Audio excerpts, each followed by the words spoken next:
menyadarkan diri kita, terlebih lagi yang berceramah. Jangan kau hanya sampai menyampaikan ayat saja. Hai Abdul Somad, apakah kau yang bicara itu hatimu sudah hidup? Senantiasa merasakan diri, aku orang paling hina, aku orang paling kotor, ditempelkan kening ke lantai di tempat yang diinjak tapak kaki, mengatakan bahwa aku bukan siapa-siapa. Umur diberikan Allah 40, 60, 70. Berapa yang kupakai untuk menolong agama Allah? Berapa yang kupakai untuk mengingat Allah? Mata, tangan, telinga, kaki akan diminta tanggung jawab di hadapan Allah. Dulu dibangga-banggakan, dihormati, dimuliakan. Yang kami muliakan Al-Mukarram, Al-Ustad.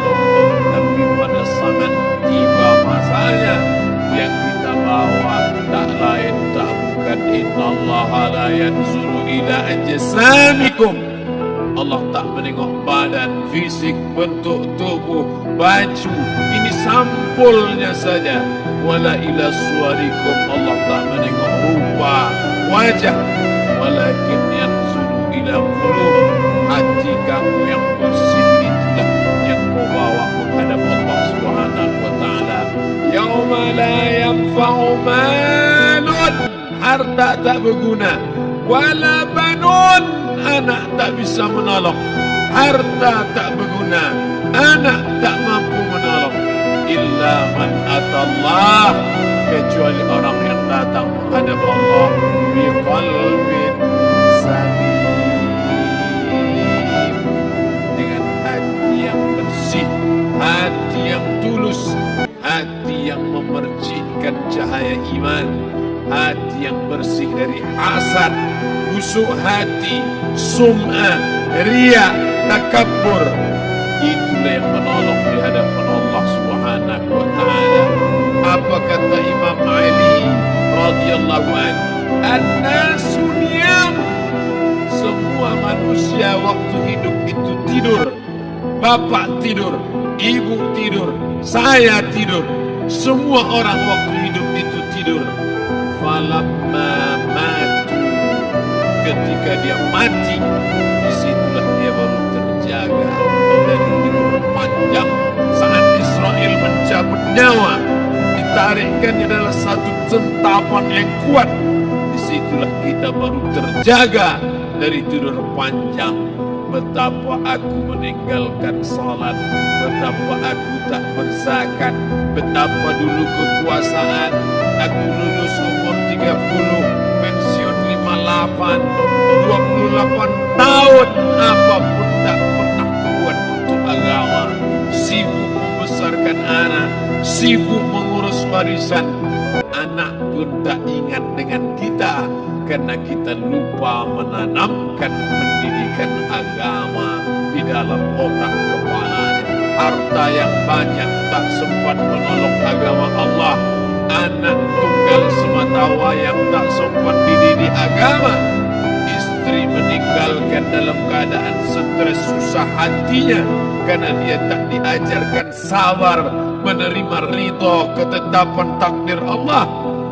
Dan paling celaka, tak pernah anggota tubuh ini dipakai untuk berzikir, muhasabah, mengingat Allah. Tak pernah mata dipakai menengok Quran, kitab suci Allah. Tak pernah dipakai hati merenung sejenak. Apa yang akan kubawa mati menghadap Allah Subhanahu wa ta'ala. Abdul Somad dari dalam tanah naik ke atas tanah, ceramah, masuk balik ke dalam tanah. Yang kau bawa apa? Baju koko tinggal, peci tinggal, pakaian kehormatan tinggal. Yang kau bawa kain tidak berjahit, disobek, kerak. Itu yang akan menyampul kulitmu yang selama ini kau dimandikan, dibersihkan oleh ibumu dulu 60 tahun yang lalu. Sampai masanya kau lupa kapan kapan kau dimandikan dulu. Sekarang ruh melihat, disebut dia ruh karena dia roha ya ruhu ruh, seperti aroma semerbak yang datang pergi hinggap. Ruh sampai masanya dia datang masuk ke dalam jasad. Ruh sampai masanya dia pergi meninggalkan jasad. Malam ini dimuliakan Al-Mukarram Haji Abdul Somad LCMA. Kenapa Abdul Somad ini dimuliakan? Karena ruh hinggap sejenak sebentar, sampai masanya besok pagi dia ruh keluar dari dalam tubuh ini. Anak yang katanya ayahku sayang, istri katanya kaulah abang, sampai masanya mereka tak lagi mau mendekat. Rumah itu saya yang buat, saya yang mengukurnya. Tapi begitu ruh sudah keluar dari badan, tidak satu pun semeter, sesenti, sejengkal, sehasta ada tempat di rumah itu untuk jenazah bernama jenazah Abdul Somad. Mana kawan, sahabat, andai tolak, anak menantu, teman sekantor, semuanya pergi meninggalkan. Yang tetap dibawa, kalau pernah kaki melangkah sholat berjamaah di masjid, kalau pernah tangan mengusap kepala anak yatim, kalau pernah tangan mengucap subhanallah. Nanti di akhir tausiah kita akan berzikir, munajat, muhasabah diri, berdoa, mengenang apa yang akan kita bawa menghadap Allah Subhanahu wa Ta'ala. Datang malaikat membawa kain kafan dari cahaya, akan menyambut ruh yang mulia. Hadis riwayat Ahmad bin Hanbal dalam kitab Al-Musnad, turun malaikat berlomba-lomba membawa kain putih dari cahaya, menunggu ruh akan keluar. Ruh menetes seperti embun di ujung daun. Daun tidak bergoyang, ranting tidak patah. Ruh menetes pelan turun ke dalam kain kafan, dibawa malaikat ke pintu langit. Tak sabar mereka menyambut. Inikah dia yang selama ini berjamaah? Berapa banyak yang masyhur terkenal di bumi, malaikat tak mengenal dia. Ini ruh siapa? Tapi ini bukan LCMA, dia bukan ustaz, dia bukan ulama, tapi imannya dalam, kekuasaan dipakai menolong agama Allah. Ruhnya keluar di bawah, semua malaikat mengucapkan salam. Inilah orang yang selama ini kami tunggu-tunggu, catatannya sudah lama. Setiap pagi petang malaikat subuh membawa catatan namanya, malaikat malam membawa catatan namanya. Kami merindukannya. Begitu orang-orang yang masyhur di langit tapi tak dikenal makhluk bumi. Tapi ada sebaliknya, yang rohnya disentapkan, ditarik malaikat dengan begitu tarikan yang sangat kuat. Nabi bertanya saat Isra Mi'raj kepada mereka yang sudah mati ribuan tahun yang lalu, apa yang kalian rasakan? Yang satu mengatakan seperti tebasan pedang di tempat yang sama beratus kali. Yang satu mengatakan seperti kambing yang dikuliti hidup-hidup.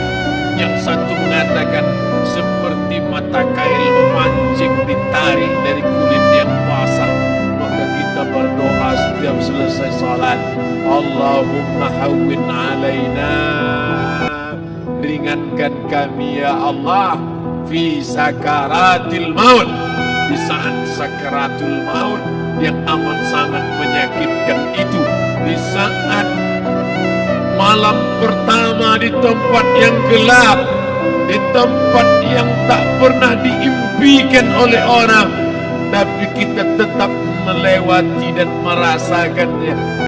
Perlahan-lahan cacing tanah, ular-ulat kalajengking akan menggerogoti kulit yang selama ini dimandikan, selama ini dipakaikan sampo yang mahal, selama ini dioleskan pelembab yang lembut. Tapi ternyata sebelum roh keluar jasad, setelah keluar dia hanya akan menjadi santapan cacing tanah, hancur berkeping hari demi hari. Yang pertama kali membusuk adalah mata, karena dia berisi cairan. Cairan ini mengering, busuk dan berlubang. Lalu kemudian usus sebulan di dalam tanah, mulai dia menggelembung masuk angin dan dia meletus pecah. Cacing-cacing tanah mulai datang menggerogoti, memakan. Habis, siap tak siap, suka tak suka, kau akan didatangkan. Apa yang akan ditanya oleh Allah? Perbuatanmu, amalmu. Faman ya'mal mithqala dzarratin khairan yarah. Sebesar biji sawi, sebesar ujung rambut, kau aniaya orang, kau makan titik puluh keringatnya. U'tul ajira ajrahu, berikan upah pekerja, gaji tukang panen, gaji tukang cuci setrika. Kau makan, kau tahan 3 bulan, dia tak menuntut, dia senyum, dia hanya mampu mengadu kepada Allah. Tapi titik puluhnya yang keringatnya, air matanya akan kau balas di hadapan Allah Subhanahu wa ta'ala. Di saat itu tak ada siapa bisa menolong. Hari ini uangmu banyak, kau bayar pengacara handal 1 jam 100 juta, bebas tanpa syarat. Tapi di hadapan Allah semua akan bersaksi. Al-yawma nakhtimu ala, lidah yang selama ini pandai bicara dikunci, ditutup Allah Ta'ala yang akan bicara. Wa tukallimuna aydihim wa tashhadu arjuluhum, kaki akan bersaksi, tangan akan bicara. Bima kanu yaksibun, yang pernah dilakukan di masa yang lalu. Mata melihat seolah-olah nyata perbuatan itu pernah dilakukan dulu. Kita lupa, kita tak ingat. Tapi catatan malaikat terlalu terang benderang. Wa in kullun lamma jami'ul ladaina muhdarun. Catatan dibaca sampai-sampai orang itu tak percaya. Ma li hadzal kitab, kenapa buku catatan saya ini la yughadiru saghiratan, yang kecil-kecil, wala kabiratan, yang besar-besar, ahsaha, semua tercatat dalam buku catatan yang nyata. Dalam surat Al-Isra apa kata Allah? Iqra. Hari ini kalau dikatakan Iqra baca Quran, Iqra baca Yasin, malam Jumat Iqra baca surat Al-Kahfi. Tapi sampai hari itu Yasin tak bermakna, Al-Kahfi tak lagi disuruh baca, karena hidup sudah berakhir. Iqra, baca. Apa yang kau baca? Kafa binafsikal yawma alaika hasiba. Baca buku catatan amal. Sampulnya dosa, isinya dosa. Catatan kakinya dosa, sampul penutupnya dosa, bibliografinya dosa. Sampai dia pun tidak percaya, kenapa aku hidup hanya dosa saja. Saat itu dia mendengar teriakan azab, saat itu dia menyaksikan pekikan teriakan sakitnya siksa.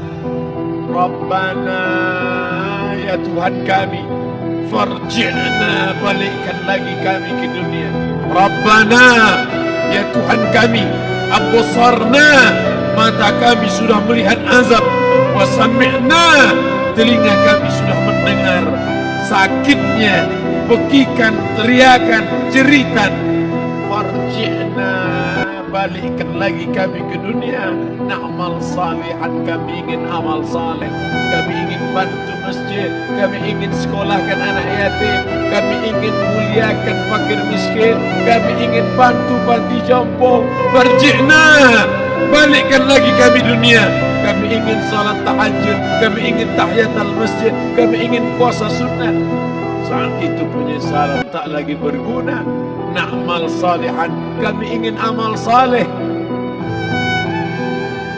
Andai kau beri kami tenggat waktu ya Allah, laula akhartani, kalau kau beri aku waktu ila ajalin qarib, aku tak minta hidup 1000 tahun, ila ajalin qarib, sebentar saja kau hidupkan aku ya Allah. Di situ orang baru tahu apa yang pernah dilakukan dulu, yang di masa lalu. Tak ada cara lain kecuali malam ini kita bertaubat, taubat nasuha, mandi, solat sunat taubat. Ma min muslimin yuznibu dzamban, ada orang silap, khilaf, buat dosa, salah. Siapa yang tak pernah salah? Sedangkan datuk moyang kita Adam pun salah, tapi dia mengetahui, sadar salahnya. Dia berdoa, Rabbana zalamna anfusana, kami sudah menzalimi diri kami. Wa illam taghfir lana, kalau kau tidak mengampuni kami. Wa tarhamna, kalau kau tidak merahmati kami. Lanakunanna minal khasirin, kami termasuk orang yang rugi ya Allah.